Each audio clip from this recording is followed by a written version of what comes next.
him soon.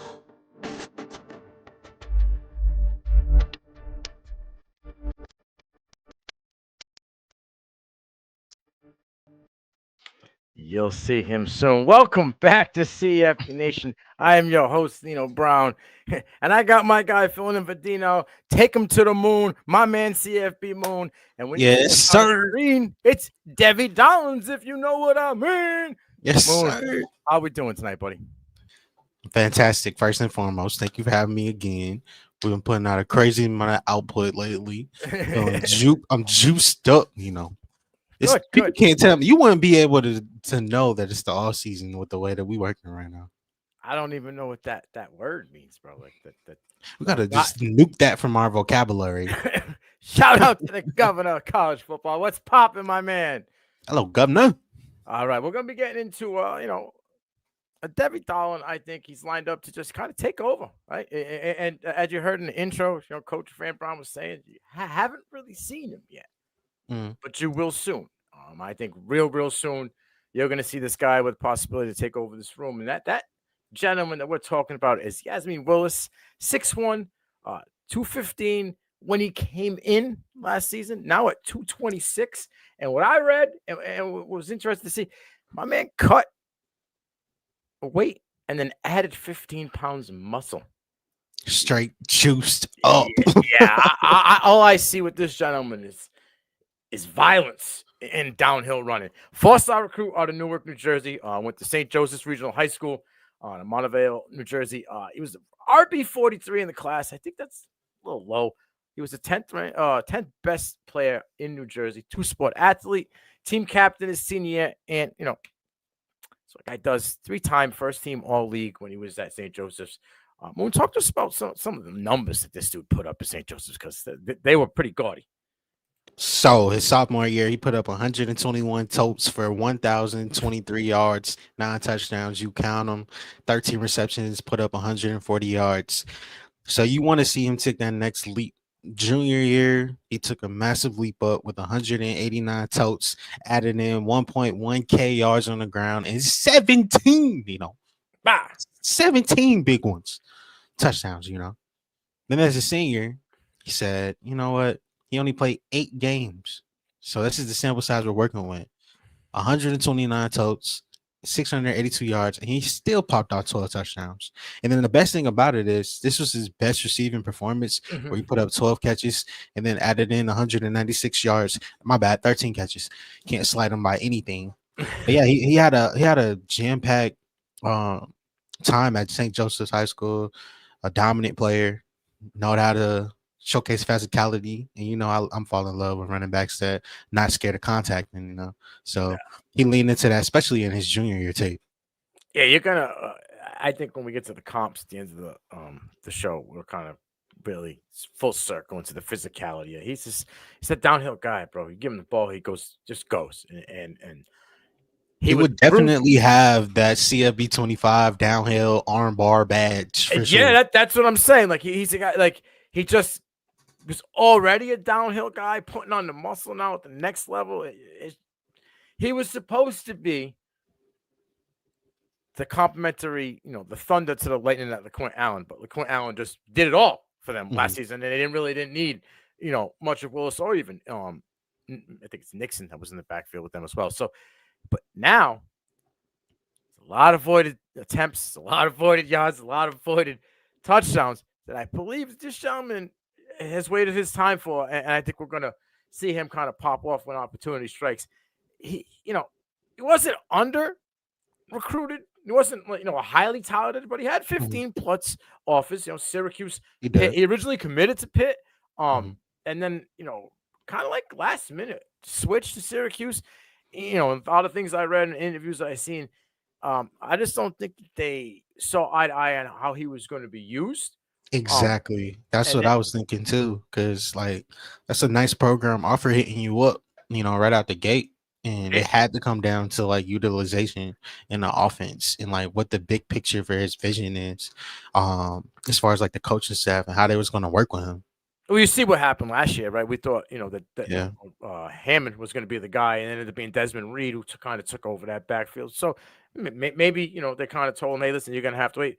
and he wasn't comfortable waiting in that program. Had no problem waiting in the Fran Brown Dart program over Yeah. here at Syracuse. And he said just what Fran Brown, how he comes across to his players, how he's a player's coach, how he's, just that guy. That's how they just Mhm. him over there. Sold him alone on the Syracuse program. But, you know, touted offers, like ton of offers. Like I said, Kentucky, Rutgers, South Carolina. My guy's over at Boston College. I would have loved to see this guy lining up in the backfield over here. Amazing. He could have Yeah, came in Chestnut behind Hills. Robichaud. Oh boy, I would have loved it. But again, like I said, he had 15 plus offers, some big schools, SEC, Big Ten schools. Ultimately, decommitted from Pitt, chose Syracuse, and stuck it out in a year where he really wasn't that guy. Well, I mentioned like what I see when I watch film on this guy: bruising running style, downhill runner, loves the contact. He has great pad level. Between the hats, he's literally a bulldozer. He just takes him on, keeps going, pinball off one guy, off a linebacker, off a defensive lineman. It doesn't matter. This guy just keeps going forward. He's an inside He's runner. running with the construction hat. That's what he's Yes, doing. sir. It's right. Boom, bing, bing, bing. Keep on going. I love it. He hits the hole and goes, right? He's not the fastest running back, but he has enough speed in the open field. Again, he's not going to juke you out of your shorts, but he does have some fluidity in the hips. Goal line back, red zone monster. This guy, whether he can be, I don't know if he could be a 3-down back, could go for 250 attempts, on a year. But I think in a 50-50 scheme and what they bring to the NFL level now and how they want that 2-back system, this is the Thunder to anybody's lightning. This is a guy that could be like a Quinshon Judkins, where he wears you down, and you have that Henderson guy or type back like that comes in, in the second, third quarter, eats him up, and then here we go again. Here comes Junkins in the fourth. Here comes Willis in the fourth. Just bang, bang, wearing him down, eating up them yards. Absolutely. Keeping the linebackers and defensive linemen on their heels, right? Just being that guy that just goes in for 6-7 rounds and body blow, and here comes the guy that, whoop, okay, sorry, I hit you with the hook. You weren't seeing that one. Right. Because you need that. Like every play can't be a 60-yard score explosive. Right. Like you got to be able to set up the chains. You got to be able to move the sticks. So he comes in vital, like in this situation. 100%. I mean, I don't know if he's going to be a guy that's going to be coming in, on say 3rd and 10. Right. I don't know if he'll, if you get set back on a first down, and it's 1st and 20, he may not be the guy in the backfield. You know what I mean? But he's going to be a guy that's going to get plenty of totes and plenty of opportunity, I believe, in this Syracuse backfield. Talk to me about this freshman. Like I said, wasn't the guy because LeQuint Allen kind of took over, but in a small sample size, and there's a key to it because I love guys that play special teams. I do too, especially if you can get on the field. Yes, sir. Early. That seems like it can be the safety haven for most freshmen to get on the field, like special teams, because you have so much depth. And it's not because you're not talented. It's just that LeQuint Allen is a mother dog. Yes. He's a dog. Fran Brown loves him some LeQuint Allen. But I know coming in, he's going to love the next year growth from freshman to sophomore year from our guy, Yasmin. Like, so as a freshman, my standout thing for him was that he put up 10 kick returns and put up 212 yards. That is consistently giving us some pop and adding to the field position on special teams. You got to love that. Yeah, 98 yards after catch. You have to love that as well. 5 first downs, 6 missed tackles forced. That's something that makes Nino get all juiced up because he can break tackles. And then when you talk about receiving work, of course it's gonna be there, but that's the part that I wanted him to get better at. Just 11 targets, 8 receptions, 26 yards. You would have thought it would have been more because they have Kyle McCord as a quarterback, but yeah, it was just him not really being able to get on the field as much. 11 games.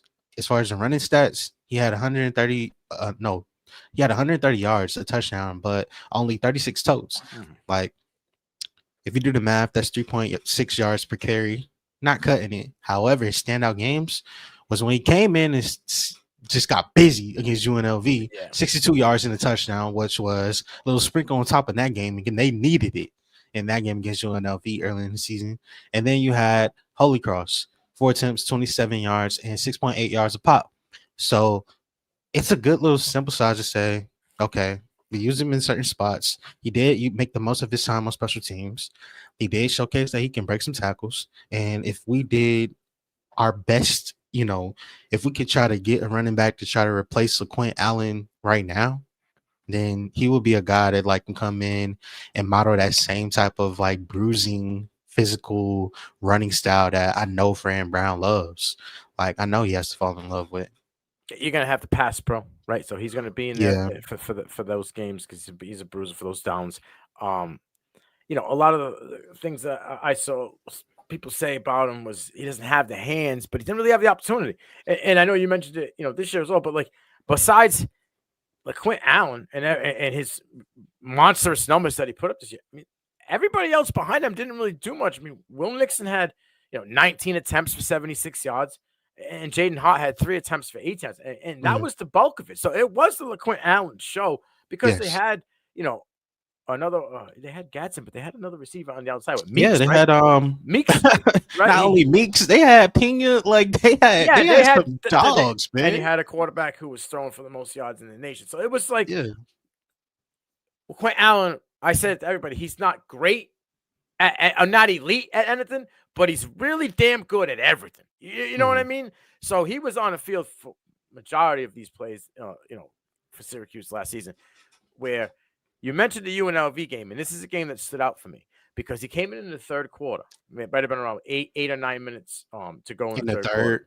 Right. Mhm. After LeQuint Allen had put in a touchdown, right? So, like, they gave him the ball. It was kind of like, I think they were on UNLV's like 35, 36. He got like 3 or 4 straight plays in a row. Hey yo!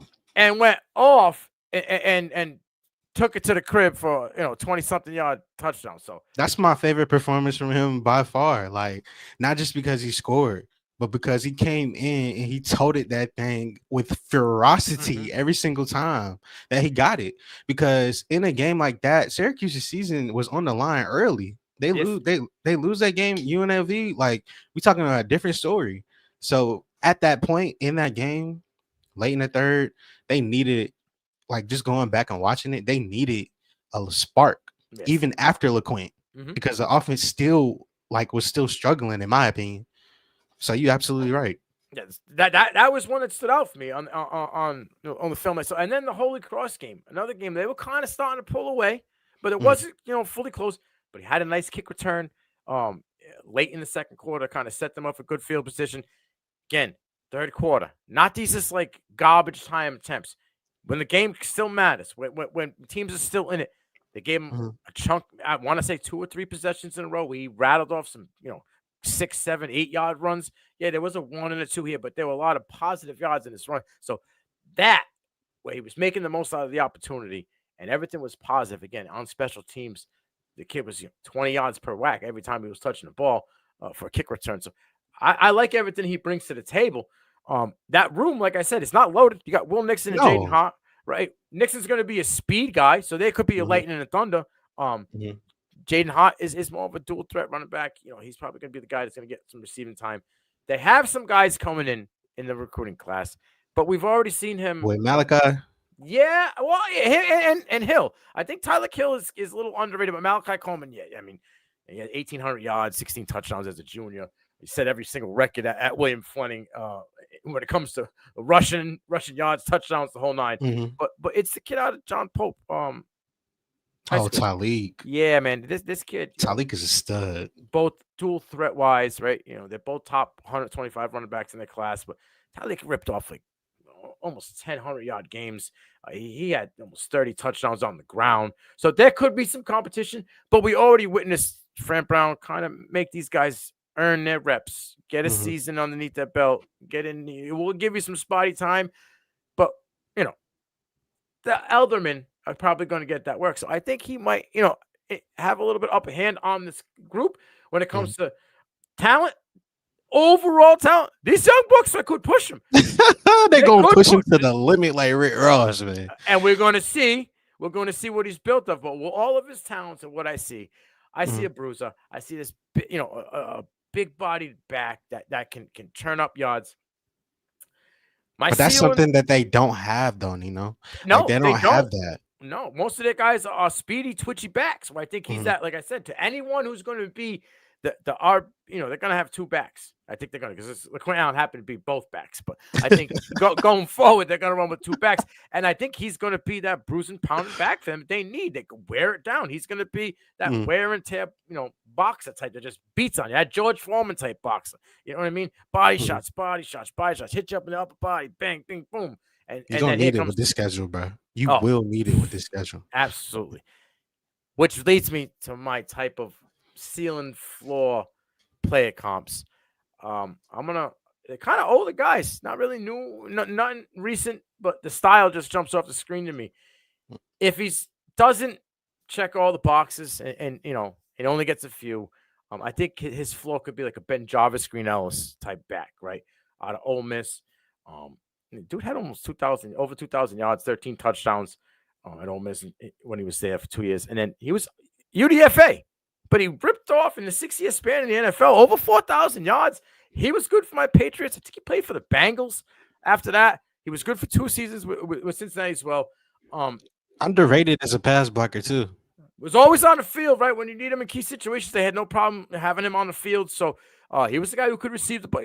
He ain't getting 50 targets. But No. Ben Jarvis, Green Ellis kind of started to get into that role, the Patriots, of being that receiving back when they decided to do conversion. He had a couple, receptions out of the backfield and did okay. So I feel like if that's the floor for this guy, I'm cool with it. Undrafted guy, goes to the NFL, puts in 6 or 7 years, 4,000 overall yards in that amount of time. He was with the RB1, I think, for the Patriots for 2 seasons, and then they kind of replaced him, and he was like, filled in by committee. But like I said, 6 years in the NFL. And then if all the boxes check, right? And I know this guy ended up converting at the next level. But in college, bro, you want to talk physicality.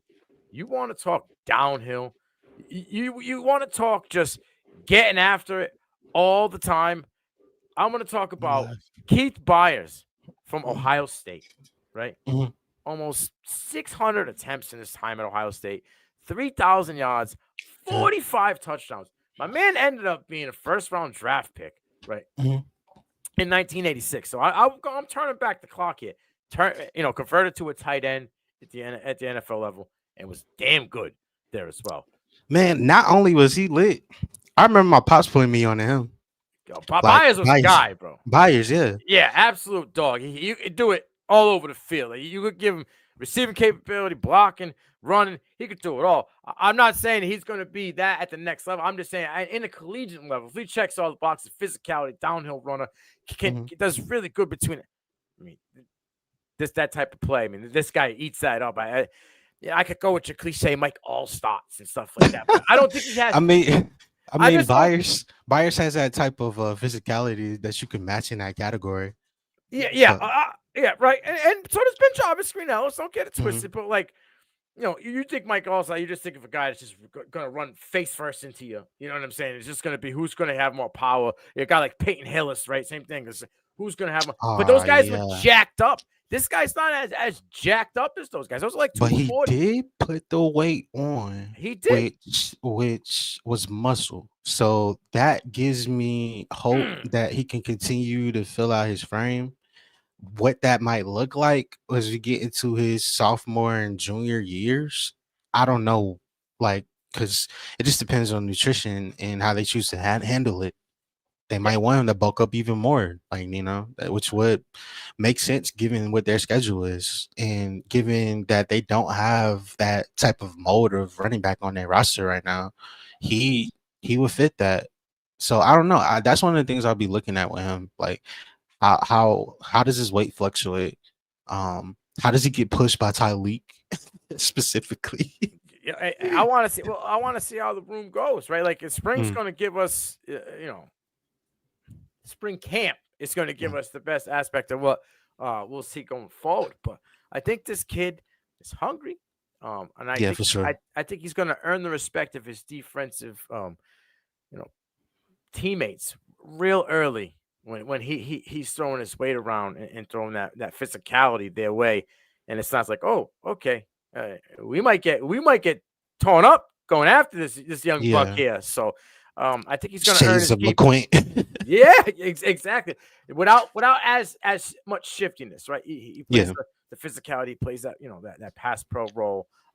But yeah, Because I love LeQuint to had see it. that pop, man. LeQuint had that pop to where like not only you got like the power, but you overextend a little bit too much, and he hitting you with a dead leg and taking it to the apartments. Like, Yeah. Well, you- he also like played with a chip on his shoulder. You know what I mean? Mhm. Because he felt like he was underlooked, and not everybody was talking about him. As it was getting closer to like his time to go on to the next level in the NFL, and now it seems as though people again turned on to Yeah, LeQuint really Allen. starting to like Yeah, see how powerful of a player he is, how impactful I should say. yeah, and I think in 2025 they're going to see how impactful and powerful Yasin Willis can be for the Syracuse Orangemen.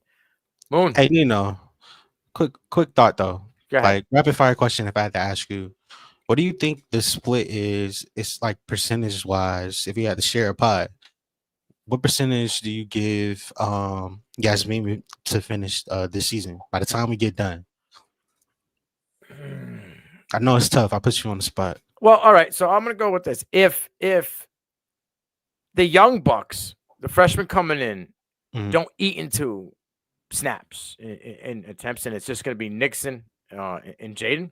mhm. I think my man has the opportunity to have somewhere between 55 to 60% on his Mhm. end, because And then Nixon and Jaden sharing the other 40. that's what I'm saying. It's sharing Okay. that We see speed it the same. style, right? Getting those to the edge runs, you know what I mean? Being in Mhm. there for the receiving capability. He'll be in there for some passes downs because he can protect. He's going to be that big bodied guy that can do that. Yeah. So you don't know. He might chip and slide, and you get a screen to him, and then he takes Mhm. it for 7, 8, 9 yards. It's a possibility. We haven't seen it as much because the program he came for in high school, and last year he didn't get as much time. But when he was out there, he did get some, receiving capabilities. So maybe they trust him in that aspect. Maybe it's time for him to get more on his plate. I'm not gonna say that he can't like be a good option as a receiver receiving that in the offense. I just say that he hasn't got enough run at it. Right. Like whether it was in college this freshman year, Syracuse, Mm-hmm. or even back in high school. Like he only played 8 games in his senior year. Right. The best chance we got a chance to see of that was receiving, I guess, his last year, Mm-hmm. and his best overall output was his junior year. So I think he can. He even got 11 targets last year. He made the most out of it. Mm-hmm. So his catch percentage was good.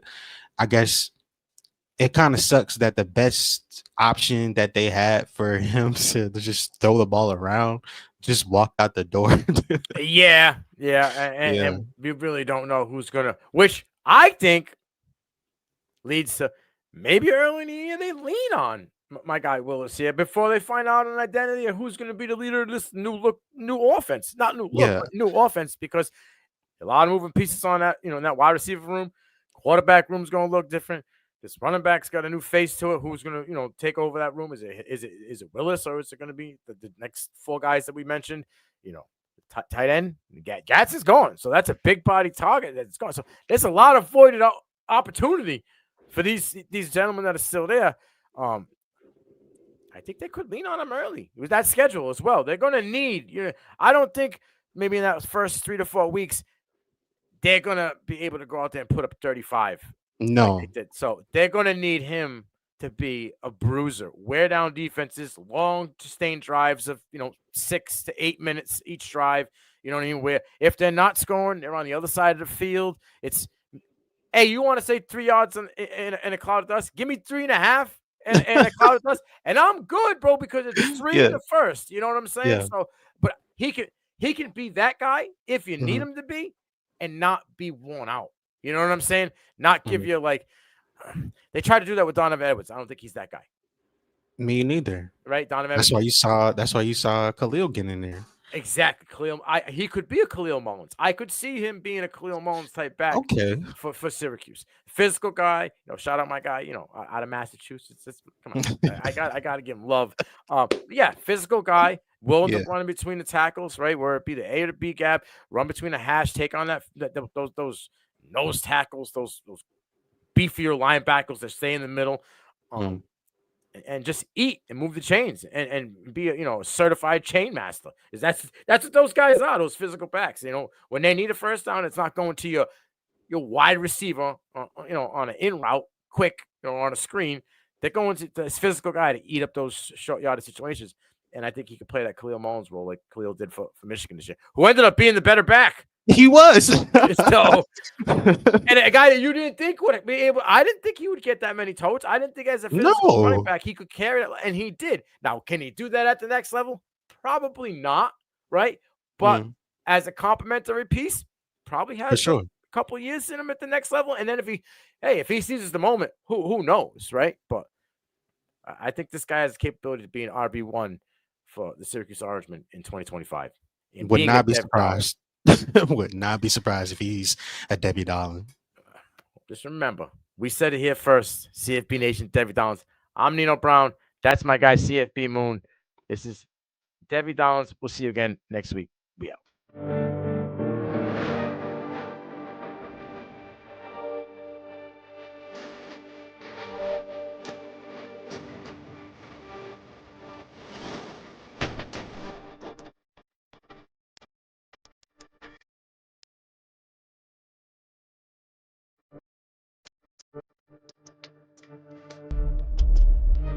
Syracuse